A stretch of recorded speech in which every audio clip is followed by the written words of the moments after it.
அனைவருக்கும் வணக்கம். திராவிட ஆபரேஷன் 5 அருமை நண்பர்களே, மனிதம் படும் பாடு. மனிதத்தை மறந்துவிட்டு மதவெறியை ஏற்றிக்கொண்டு ஒரு கூட்டம் அதிகாரத்தை தன்வயப்படுத்தி கொண்டு அனைவரையும் ஆட்டி வைத்து வாழ்ந்து கொண்டிருப்பதை இந்திய துணைக்கண்டத்தில் பல இடங்களில் பார்க்க முடிகிறது. அதுவே நமக்கு வேதனை தருகிறது. அந்த கொடூரம் அகற்றப்பட வேண்டும், நீக்கப்பட வேண்டும். அதற்கு துணையாக போகிறவர்கள் ஒவ்வொரு துறையாக இந்திய துணைக்கண்டத்தில் அனைத்தையுமே கெடுத்து குட்டிச்சுவராக்குகிற பாரதிய ஜனதா. நாம் ஆதாரங்களோடு தான் சொல்லுகிறோம். அலகாபாத் உயர்நீதிமன்றத்தின் ஒரு நீதிபதி பெயர் சேகர் பாப் குமார் ஒரு விஸ்வ இந்து பரிஷத் RSS நடத்துகின்ற நிகழ்ச்சிக்கு போகிறார். முதல்ல ஒரு மதம் சார்ந்த ஒரு தனிப்பட்ட நிலையில் இருக்கின்ற நிகழ்வுகளுக்கு ஜட்ஜஸ், சாதாரண மேஜிஸ்ட்ரேட் கோர்ட்டாக இருந்தாலும் கூட அவர்களெல்லாம் கலந்து கொள்வது கிடையாது, கலந்து கொள்ள மாட்டார்கள். அது மரபும் இல்லை, சரியும் இல்லை. அது அவர்கள் மீது நடவடிக்கை எடுக்கலாம். ஆனால் அலகாபாத் உயர்நீதிமன்ற நீதிபதி சேகர் பாப் குமார் அவர் போய் அந்த நிகழ்ச்சியில் கலந்துக்கிட்டு பேசுவதை கேட்டீர்கள் என்றால் நாம் திகைத்து போவோம். இப்படிலாம் கூடமா இருக்காங்க. இன்னும் பாரதிய ஜனதா பேச்சாளர் அவன் கூட்டத்தில் ஏறி பேசுகிறத விட மோசமாக அந்த ஜட்ஜி அந்த நிகழ்ச்சியில் விமர்சனம் பண்ணுறதை பாருங்கள். எங்களுடைய, ஏன்னா அந்த எழுத்தையை அப்படியே சொல்லலாம்னு நினைக்கிறேன். அதனுடைய இது பார்த்திங்கன்னா, எங்கள்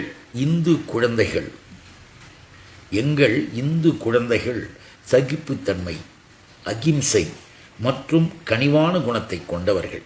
காரணம், மந்திரங்களை உச்சரிக்கிறார்கள், வேதங்களை படிக்கிறார்கள். ஆனால் முஸ்லிம் குழந்தைகள் விலங்குகள் வெட்டப்படுவதை பார்க்கிறார்கள். அவர்களுக்கு கருணையோ கனிவோ வரும் என்று நாம் எதிர்பார்க்கவும் கூடாது என்று பேசியிருக்கின்ற ஒரு மதவெறி மிருகம் ஹைகோர்ட் ஜட்ஜாக இருக்குது. அந்த ஹைகோர்ட் ஜட்ஜி உச்ச நீதிமன்றத்திற்கு கொண்டு வருவார்கள். எப்படி இருக்கும் தீர்ப்பு? அப்புறம் இந்தியாவினுடைய நீதிமன்றத்தினுடைய நிலை எப்படி இருக்குது? என்ன அழகில் இருக்கும்? கேவலமாக பாழ்பட்டு போகாது? நினைச்சு பாருங்கள். இதை எதற்காக குறிப்பிடுகிறோம் என்றால், தொடர்ந்து இப்படிப்பட்டவர்களால் உருவாக்கப்படுகின்ற ஒரு சமூக கட்டமைப்பில் எவ்வளவு கேடு நடக்குது தெரியுமா? அந்த கேட்டில் ஒன்றுதான் உங்களுக்கு மோடி தொகுதி தொகுதியான வாரணாசியில் உதய் பிரதாப் கல்லூரி, மோடியினுடைய தொகுதி. மோடி குஜராத்தில் நிற்கிறதுக்கு யோகிதை கிடையாது. அங்கே நின்னா அவுட்டுன்னு முடிவு பண்ணி அங்கேருந்து இங்கே ஓடியாந்து இந்த தொகுதியில் நின்று இருக்காரு. இந்த தொகுதியில் ஒரு கல்லூரி உதய் பிரதாப். அந்த கல்லூரியில் பாஜகவினுடைய கருத்துக்களை இன்ஜெக்ட் செய்யப்பட்ட கெட்டு குட்டிச்சுவராகி இருக்கிற மாணவர்கள் ஒரு குழுமம், அந்த பிஜேபி மாணவர் அமைப்பு, அந்த அமைப்பின் மூலமாக போராட்டம் செய்கிறாங்க. படிப்பை விட்டுட்டான், காலேஜுக்கு போகிற மற்றவங்களையும் கெடுத்து குட்டிச்சுவராக்குறான்.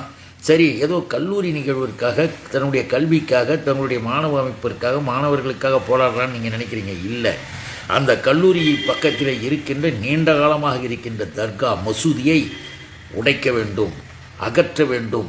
அகற்றும் வரை ஓய மாட்டோம். இதுக்கு ஒரு போராட்டம். ஒரு கல்லூரி மாணவர்கள் பிரைம் மினிஸ்டர் மோடியினுடைய வாரணாசி தொகுதி எந்த லட்சணத்தில் வச்சுருக்கானுங்க பாருங்கள்.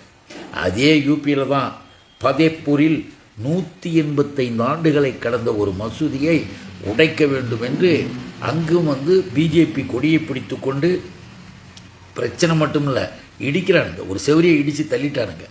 அப்போது கலவரங்களை உருவாக்குகிறார்கள். தாங்களாகவே ஒன்றை உருவாக்கி அதன் மூலமாக வர இருக்கின்ற எதிர்கால தேர்தல் காலங்களிலே கூட இதை அவர்கள் சரி பண்ணிக்கிறார்களாம். அதற்கு ஏதேனும் ஒரு வேலையை பார்த்து கொள்கிறார்களாம்.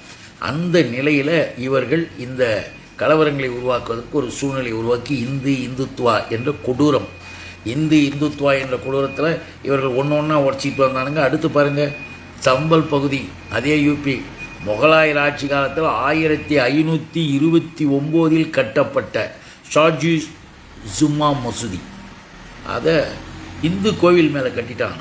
500 வருஷத்துக்கு முந்தி இந்து கோயில் மேலே கட்டிட்டாங்க. சுற்றி இந்து கோயில்கள் உடைக்கப்பட்டதா. இப்படி புரளியை கிளப்புவது அது எந்த 500 வருஷத்துக்கு முந்தி. இப்போ என்ன உனக்கு எங்கே வலிக்குது? என்ன சாமிகள்லாம் ஏஞ்சி வந்து உன்கிட்ட கேட்டுச்சா? அப்படியே சாமி இருக்குன்னு சொன்னால் அந்தந்த சாமி அந்தந்த வேலையை பார்க்க போகுது. உனக்கு எங்கடா இடிக்குது? இவர்களுக்கு என்ன நோக்கம்? கலவரம், இரத்தம், அவரவர்களுடைய மதவெறியை தூண்டிவிட்டு கொலை கொடூரத்தை செய்வது. தமிழகத்தை பாருங்கள், அந்த சுரங்கத்தை தோன்றன்னு சொல்லிட்டு இந்த கோயிலுக்காக போரிடுகின்ற இந்த நபர்கள் போராட்டம் செஞ்சு கலவரத்தை உண்டாக்கி முஸ்லீம்களுடைய இரத்தத்தை குடிக்க, கிறிஸ்துவர்களின் இரத்தத்தை குடிக்க துடிக்கின்ற இந்த மத வெறியர்கள் எல்லாரும் கிடையாது, வெறி பிடித்தவன் கிடையாது. இந்த பிஜேபியில் சேர்ந்து ஆர்எஸ்எஸ் ஆனவனுக்கு வெறி பிடிச்சிடுது. இந்த வெறி பிடித்தவர்களால் இன்றைக்கு அங்கே நடக்கக்கூடிய அந்த சம்பல் பள்ளத்தாக்கு விஷயத்தில் என்ன பண்ணுறானுங்க? கோயில்களெல்லாம் இடிச்சு கட்டினாங்க. நாம் என்ன கேட்குறோம்? தமிழ்நாட்டில் நீ சுரங்கத்துக்கு பர்மிஷன் கொடுத்தில்ல, எங்கள் தலைவர் அதை தடுத்து நிறுத்துகிறார்கள, அந்த சுரங்கத்தை இவர்கள் தேர்ந்தெடுத்திருக்கிற இடத்தில் எல்லாவற்றையும் அழித்து ஒழித்து மிகப்பெரிய அளவிற்கு விவசாய நிலங்களையும் சரி, வீடுகளையும் சரி, அவர்கள் வாழ்வாதாரத்தை அழிக்கின்ற நிலையில் 25 கோயில்களுக்கு மேல் உடைக்கப்பட இருக்கிறது. 25 கோயிலையும் உடைக்கலாமா? இவனுடைய அதானி குரூப்புக்காக, இவனுடைய கோடீஸ்வர கார்ப்பரேட் கம்பெனிகளுக்காக இந்துன்னு அங்கே போய் சொல்கிறான். இப்போ தமிழ்நாட்டில் இருக்கிறது அந்த கோயில் இல்லையா? இந்து 25 கோயில் இடிக்கிறானோ, குடவரை கோயில்கள் இடிக்கிறானோ. இவனுக்கே அடிக்கடி பேசி கொண்டிருக்கிறாங்களே பாரதம் சொல்லி. பஞ்சபாண்டவர்களுக்கான படுக்கை என்று அங்கே ஒரு செதுக்கீடு ஒன்று இருக்குது அழகர் மலையில். அந்த அழகர் மலை பக்கத்துலேயும் போய் வேலையை பார்க்குறானுங்க. ஆக எல்லாவற்றையும் நாசமாக்குவதற்கு தயாராக இருக்கிற இந்த படுபாவிகள், இவர்களுக்கு இந்து கோயில் அது அப்படிலாம் கிடையாது. தமிழ் இருக்கக்கூடாது, தமிழன் இருக்கக்கூடாது, தமிழ்நாட்டில் நிம்மதி இருக்கக்கூடாது என்று அவர்கள் ஆண்டாண்டு காலமாக அதே குணத்தில் இருக்கிற வெறி பிடிச்சவனுங்க. திராவிடத்தை எதிர்க்கிறானுங்க, திராவிட மாடலை எதிர்க்கிறார்கள். ஆனால் அங்கே இருக்கின்ற நிலையில் அவர்கள் வாழ்விடத்திலேயும் கூட சாதாரண மக்களுடைய வழிபாடு முறைகளை எல்லாம் ஒழித்து குட்டிச்சு வராக்கிட்டு இவர்கள் நடந்து கொண்டு இருக்கிறார்கள். அது இந்த சம்பல் பள்ளத்தாக்கிலையும் இப்போ ஆரம்பித்தானுங்க. நிறைய பேர் செத்து போயிட்டாங்க, கலவரங்களை உருவாக்கி விட்டார்கள். இறுதியாக இதன் மூலமாக நாம் சொல்ல விரும்புவது என்னன்னு கேட்டால், எந்த அளவிற்கு கொடுமைகள் போயிருக்கு தெரியுங்களா? மத்திய பிரதேசத்தில் மன்கவுச் அப்படின்ற ஒரு இடம். அதில் 3 முஸ்லீம் சிறுவர்களை, சின்ன பசங்க 6 வயசு 7 வயசு 8 வயசு பசங்களை இட்டு வந்து படிக்கட்டில் உட்கார வச்சு ஜெய் ஸ்ரீராம்னு சொல்லணும்னு சொல்லி அவனுங்க 2 பேர் முழிக்க அவனுங்களை அட்டின்னு அடித்து ஒரு பையனுக்கு ரத்தமே வந்துடுச்சு, அழுகுறான். அதை வீடியோவாக எடுத்து சமூக வலைத்தளங்களில் வந்துடுச்சு. இது எவ்வளவு கொடூரம் பாருங்கள். இதில் என்ன உனக்கு மகிழ்ச்சி? இதுதான் பிஜேபி, இதுதான் ஆர்எஸ்எஸ், இதுதான் கொடூரம், இதுதான் மனிதநேயமே இல்லாத ஒரு கூட்டம். இந்த கூட்டத்தின் ஆட்டத்தை ஒழித்து கட்ட வேண்டியது நம் ஒவ்வொருடைய கடமை.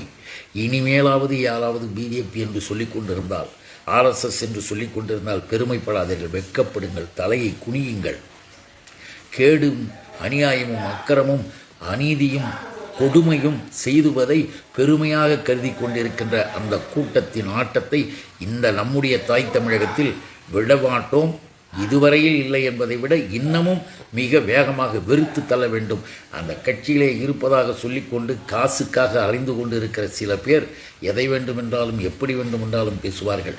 ஆனால் தமிழர்களாகிய நாம் திராவிட இந்த திருநாட்டில் நம்முடைய சிறப்பும் நம்முடைய பெருமையும் இப்படிப்பட்ட மதவெறிகளுக்கு இங்கே இடம் கிடையாது. இங்கே வழிபாட்டு உரிமைகள் இருக்க அவரவர்கள் வழிபடுவார்கள், அவரவர்களுக்கு தெரியும். நமக்கு அவன் வந்து சொல்ல வேணாம். இங்கே சைவம் உண்டு, வைணவம் உண்டு, இந்து என்பதெல்லாம் கிடையாது. அவன் கொண்டு வந்து திணிப்பது. ஆகவே திணிப்பதை விரட்டி நாங்கள் எங்கள் வழிபாட்டில் இருக்கிறோம், நீ யார் எங்களுக்கு சொல்லிக் கொடுக்க என்ற கேள்வியை எல்லோரும் கேளுங்கள். கேட்டு தெளிவாக இருக்க வேண்டும், எச்சரிக்கையாகவும் இருக்க வேண்டும் என்பதை இங்கே உங்களிடம் இன்றைய திராவிட ஆபரேஷனில் கேட்டுக்கொள்கிறேன். நன்றி, வணக்கம்.